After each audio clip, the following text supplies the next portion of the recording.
The state that has been consistently producing the most surprising headlines this year so far is definitely Utah.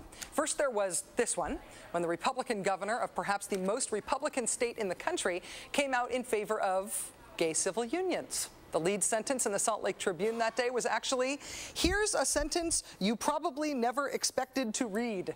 Utah's governor supports civil unions." That was about a month ago, at the beginning of February. Then just a couple of weeks later, surprising headline number 2, Vanilla Ice and MC Hammer. A, still alive, B, playing a show together, and C, playing a show together in Utah? In 2009, I know. Apparently it was a huge success. And Utah just keeps on keeping on with the surprises. Front page of the Salt Lake Trib today, governor and legislature strike historic booze deal. Booze deal?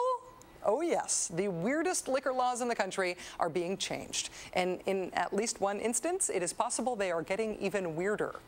Now, Utah is a little more than 60% Mormon. The state legislature is more than 80% Mormon.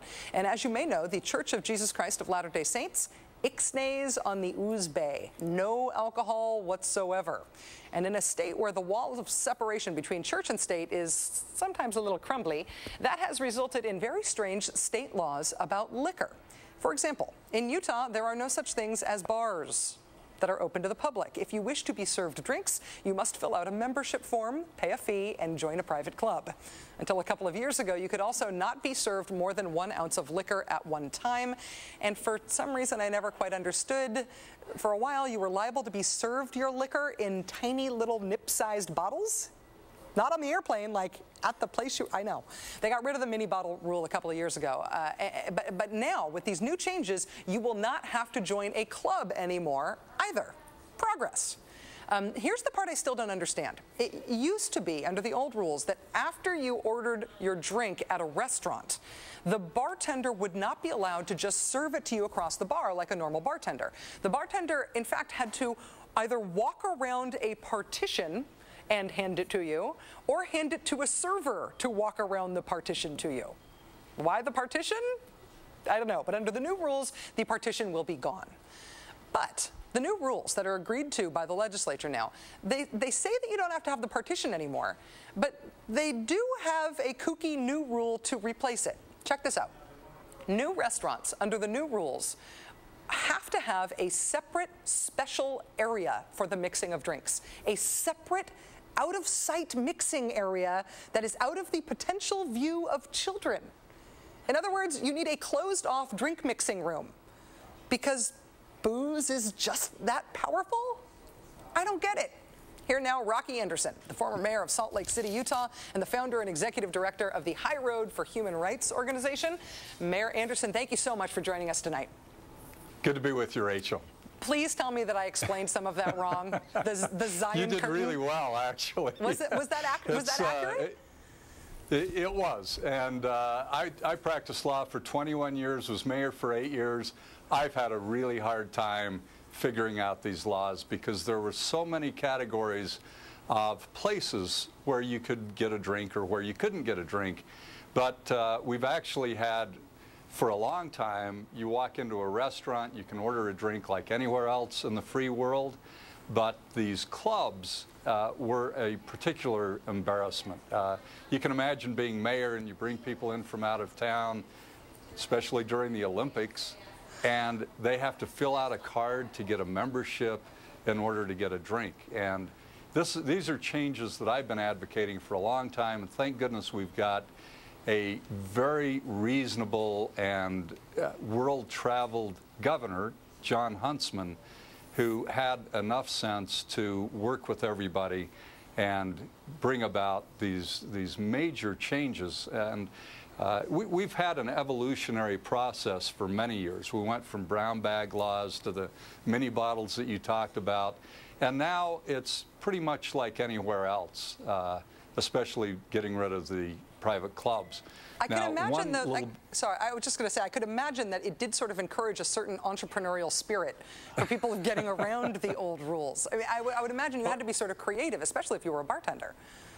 Oh, of course, and then there, you know, somebody would walk in a club and anybody in the world would sponsor them, so the Liquor Commission cracked down on that and said you had to walk in with whoever was sponsoring you. It really, I think there are a lot of people who are afraid that now Utah has been launched into the 20th century in terms of its liquor laws. But everybody else is pretty happy with these changes, and I think it's going to be great for tourism. I think that it's going to be wonderful for the people who live here, who have had to try to get around all these obstacles. And they're obstacles that have been put in place primarily by people who never seem to go out, Rachel. So this is a good thing all the way around. They certainly don't go out for a drink.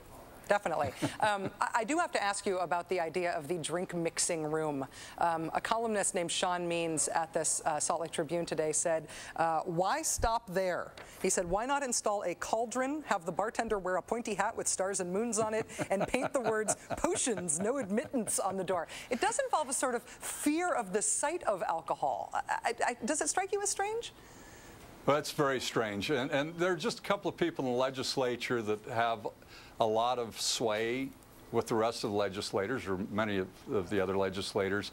And this is something they insisted upon, and I think it's this idea that any progress you make, you've got to have a little regress along with it. And I think that in this evolutionary process, we'll see these kind of silly prohibitions eliminated, but we're going to have a situation where the existing restaurants can get rid of the glass partition, and the bartender can simply hand the drink over the bar, and any new restaurants are going to have to hide away the mixing of drinks. And behind this is this ridiculous notion that children who are exposed to anybody mixing a drink may be somehow negatively influenced by that. Mesmerized by the shaking sound or something?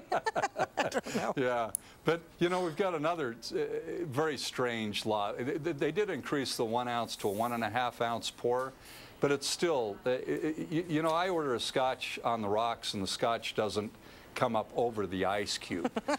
And then you have to order, you can order a second drink, you call it a sidecar. They bring you another 1.5 ounce drink in another glass, but you have to pick up the glass and pour it in your other glass so you can have a real drink. So, but we're going to see those kinds of things change too. I think there's no question about it. Rocky Anderson, former mayor of Salt Lake City, thank you for explaining this to us tonight, and thanks for joining us. It's really nice to see you. Thanks. Thanks for understanding. I'm trying. I'm not there yet, but I'm trying. All right, coming up on Countdown.